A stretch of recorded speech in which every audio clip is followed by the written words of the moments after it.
All India railway men's federation के महासचिव शिव गोपाल मिश्रा जी हमारे साथ में हैं, उनसे बात करते हैं।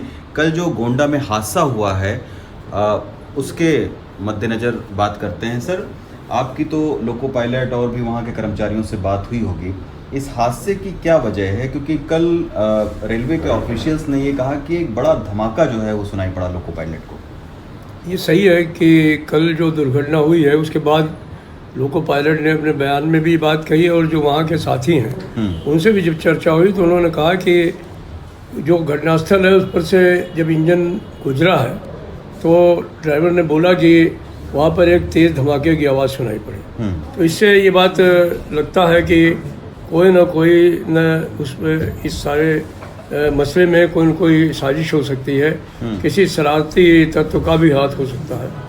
तो ये एक ऐसी बात पता चली है जो कि जिसे लगता है कि इसमें कोई दूसरा एंगल भी इन्वॉल्व हो सकता है। सर, तमाम सारे लोग कह रहे हैं कि ये ट्रैक के मेंटेनेंस का भी मामला हो सकता है। कुछ आपको ये नहीं लगता है कि हो सकता है कि ट्रैक मेंटेनेंस का भी मामला हो?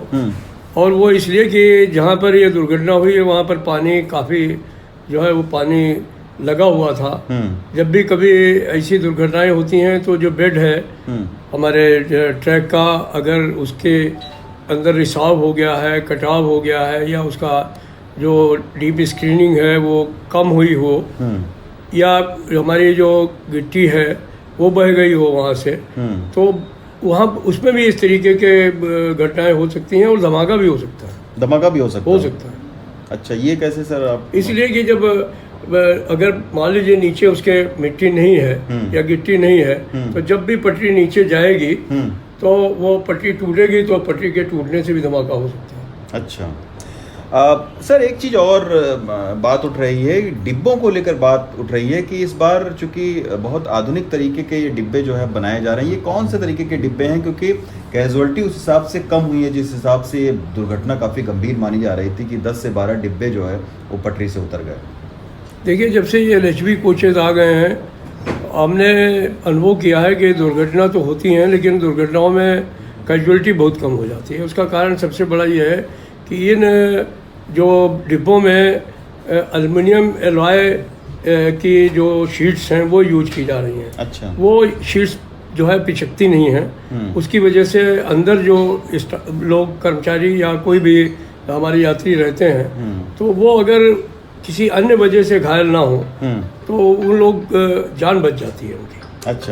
अच्छा, कोई और अगर आप इसमें, चूंकि ये दुर्घटना काफ़ी गंभीर मानी जा रही है, विपक्षी तमाम सारे रेलवे पर सवाल उठा रहे हैं, आप चूंकि इतनी बड़ी फेडरेशन के महासचिव हैं, लाखों लोग इससे जुड़े हुए हैं, आप क्या कहेंगे कि ये कोई मानवीय भूल उस तरीके से है जैसा पिछली दुर्घटना में हुआ था लोको पायलट का बताया गया गलती?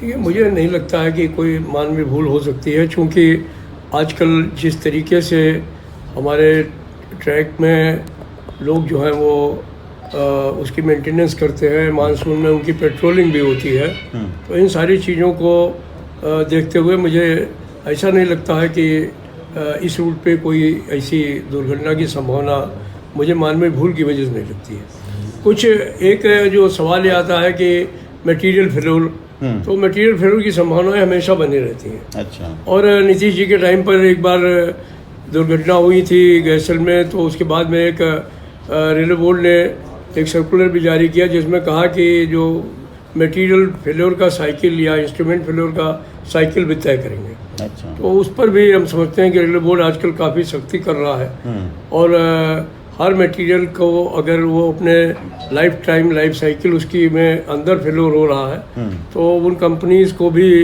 जो है टेकअप किया जा रहा है और जो परचेजर्स हैं उनको भी टेकअप किया जा रहा है। तो एक प्रयास है सब तरफ से कि दुर्घटनाओं को कम से कम किया जाए। फिर भी दुर्भाग्य है कि दुर्घटनाएं जन्म ले रही हैं और जब कोई भी आदमी मर जाता है तो बहुत दुख होता है। बिल्कुल, निश्चित तौर पर ये दुखद घटना है, लेकिन जैसा कि बता रहे थे शिव गोपाल जी कि इसमें षड्यंत्र की भी आशंका जो है व्यक्त की जा रही है।